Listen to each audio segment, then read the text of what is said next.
നിനക്കിപ്പോ എന്താണ് ജോലി? ഒരു ചെറിയ പത്രത്തിന്റെ ഓഫീസിൽ. എന്ത് ശമ്പളം കിട്ടും? 110 രൂപ. ബേഷ്, കൊള്ളാം. കരുണാകരൻ മുതലാളിയുടെ മകൻ ഹരിദാസൻ BA 110 രൂപ ശമ്പളത്തിൽ. ദാസ, എനിക്ക് ഈ നാട്ടിൽ തല ഉയർത്തി നടക്കണം. അധികം ഉയർത്തരുത്, മേൽപ്പുര മുട്ടും. കരുണാകരൻ മുതലാളിയുടെ മക്കളാണെന്ന. കരുണാകരൻ മുതലാളിക്ക് പണമുണ്ട്. അതുകൊണ്ടാണ് 4 പേർ കൂടുന്നിടത്ത് നമ്മളെ ബഹുമാനിക്കും. കരുണാകരൻ മുതലാളിയായ കഥയും പലർക്കും അറിയാം. ദാസ, ശവത്തിൽ കൊത്തരുത്. ഏട്ടന് കരുണാകരൻ മുതലാളിയുടെ മകനെന്ന മേൽവിലാസം മതി, എനിക്കത് പോരാ. ഗുഡ്, ബിസിനസ് പഠിക്കും. അല്ലെങ്കിൽ വെറുതെ എഴുത്തും വായനയുമായിട്ടിരുന്നു. ഇവിടെ നിനക്ക് വേണ്ടതെടുക്കാം.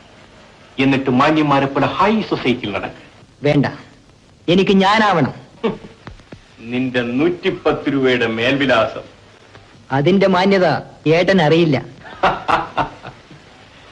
നീ ഏതോ നാടകത്തിലെ ആദർശ കഥാപാത്രമായി മാറിയിരിക്കുന്നു.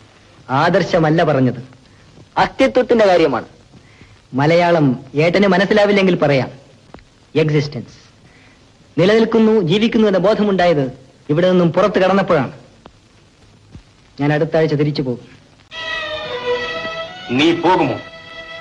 എന്നെ ധിക്കരിച്ചു പോകാൻ നിനക്ക് കഴിയുമോ? എന്റെ മുഖത്ത് നോക്കി പറ. പറ. നിനക്ക് കഴിയില്ല. നീ പോവില്ല. ഞാനാ പറയും.